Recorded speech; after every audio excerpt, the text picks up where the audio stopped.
You recording? Mm-hmm. All right, so I just did a burnout in my truck, and I forgot I had one screw in this tire. And when I did it, it pulled the screw out, so it made a little bit of an air leak. So I went back out in the street and found the screw that was in there. So temporarily, I put a sheetrock screw in here just to kind of hold the air in. But what I'm going to attempt to do is put the original screw back in the hole, and hopefully it'll hold air. So get up closer.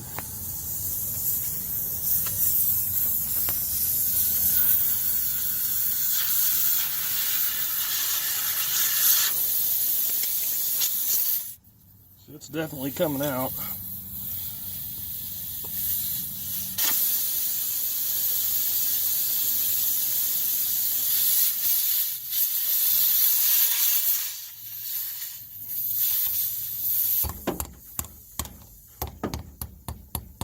Well, it's still leaking, but